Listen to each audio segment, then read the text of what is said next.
Ukraine పైన ప్రతీకార దాడులను తీవ్రతరం చేసింది రష్యా. డ్రోన్లతో విరుచుకుపడుతోంది. యుక్రెయిన్ 100 డ్రోన్లతో అటాక్ చేస్తే రష్యా దాదాపు 5 ఎక్కువ డ్రోన్లతో దాడులకు దిగింది. 479 డ్రోన్లతో యుక్రెయిన్ ఉక్కిరిబిక్కిరి చేస్తోంది. యుక్రెయిన్ పైన వందల కొద్దీ డ్రోన్లను రష్యా ప్రయోగించింది. ఈ యుద్ధం మొదలైన నాటి నుంచి ఇదే అతిపెద్ద డ్రోన్ దాడిగా భావిస్తూ ఉన్నారు. ఈ 3 ఏళ్ల యుద్ధంలో ఎన్నడూ లేనంతగా 479 డ్రోన్లతో యుక్రెయిన్ పై విరుచుకుపడింది.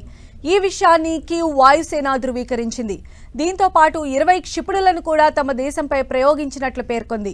మధ్య పశ్చిమ యుక్రెయిన్లో ప్రదేశాలను ఇవి లక్ష్యంగా చేసుకున్నట్లు వెల్లడించింది.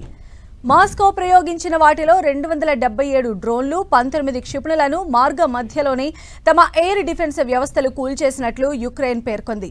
మొత్తంలో కేవలం 10 డ్రోన్లు లేదా క్షిపణులు మాత్రమే లక్ష్యాలను తాకినట్లు వెల్లడించింది.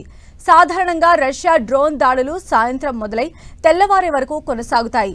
చీకట్లో చాలా వరకు యుఏవీలను గుర్తించడం కష్టం కావడంతో ఈ వ్యూహాన్ని అనుసరిస్తోంది. ఇటీవల మాస్కో పౌర నివాసాలను లక్ష్యంగా చేసుకున్నట్లు విమర్శలున్నాయి. ఇప్పటి వరకు రష్యా దాడుల్లో 12,000 మంది యుక్రెయిన్ వాసులు ప్రాణాలు కోల్పోయినట్లు ఐక్యరాజ్య సమితి గణాంకాలు వెల్లడిస్తున్నాయి. మరోవైపు రష్యా మాత్రం తాము కేవలం సైనిక స్థావరాలని లక్ష్యంగా చేసుకున్నట్లు చెబుతోంది.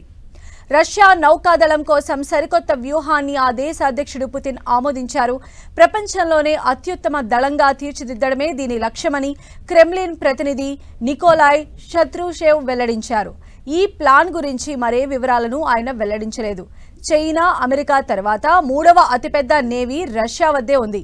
కానీ ఇటీవల యుక్రెయిన్తో చేస్తున్న యుద్ధంలో దానికి తీవ్ర స్థాయిలో ఎదురు దెబ్బలు తగిలాయి. ప్రస్తుతం మాస్కో వద్ద 79 జలాంతర్గాములు ఉన్నాయి. వీటిల్లో 14 అణుశక్తితో పనిచేస్తాయి. ఇక 222 యుద్ధ నౌకలు కూడా ఆ దేశ అమ్ముల పొదిలో ఉన్నాయి. తాజాగా పుతిన్ ఆమోదించిన వ్యూహం ప్రకారం 2050 నాటికి రష్యా నౌకాదళాన్ని శక్తివంతంగా తీర్చిదిద్దాల్సి ఉంటుంది. ఇక మరోవైపు చైనా నౌకాదళం వేగంగా ఎదుగుతోందని అమెరికా రక్షణ శాఖ నివేదిక పేర్కొంది. 2030 నాటికి దాని వద్ద 460 నౌకలు ఉంటాయని పేర్కొంది.